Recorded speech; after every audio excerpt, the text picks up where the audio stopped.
Мәдениет пен өнер орталығына келгенде үнемі менің жүрегім бір жақсы сезімдерге толады. Бір ағамның Ақшаңқан үйіне кіргендей қуанам. Бүгін де сондай бақытты сәттерді бастан кешіріп жатырмыз.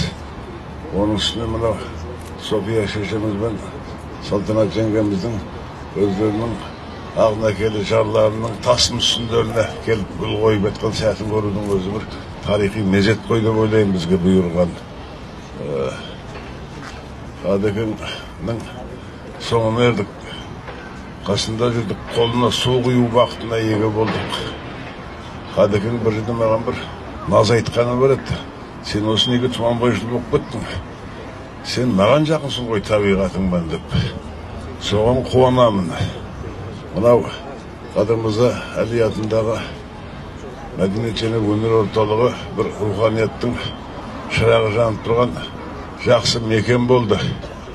Бауыржан Қалиұлы бастаған талантты ұжым осы Қадекеңге байланысты әр жәдігерді қадірлеп, құрметтеп, ұстап отырғаны мыңда бір рахмет сіздерге, бауырлар.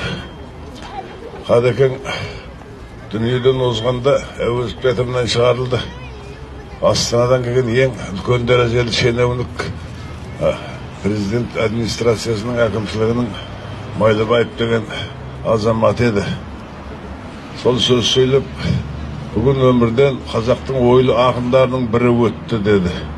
Мен ыза болып жерге түкірдім. Теріс қарасам, КТК-ның мындай камерасы тұр екен, сол интервью берді, соған интервью бердім. Бұл ойлы ақындардың бірі емес, бұл данышпан ақын, бұл мыңжылдықтардың несібесіне бұйыратын. Кешегі Пушкин сияқты, Рудаки сияқты, Хаям сияқты ұлы ақын деп сөз сөйледім. Қадекең айтқанда, мына мемлекет туын түсіру керек еді, азат тұту керек еді. Сондай шараларды беріп де керек еді дедім. Шын өзім соған сендім. Қадекең ұлы ақын болғанда ұлттың ұстазы еді. Ұлттың ұстазы болғанда Қадекеңнің бәріміз жатқа білетін ғажайып өлеңдері қазақ қоғамының конституциясы сияқты еді. Әр өлең соның бір бабындай еді. Ұлтты тәрбиелеген ақын, қалыптастырған ақын. Мен өзім солай ойлаймын. Сіздер де соған сеніңіздер. Енді мынау тас мүсіннің қасына келіп басымызды үйіп тағзым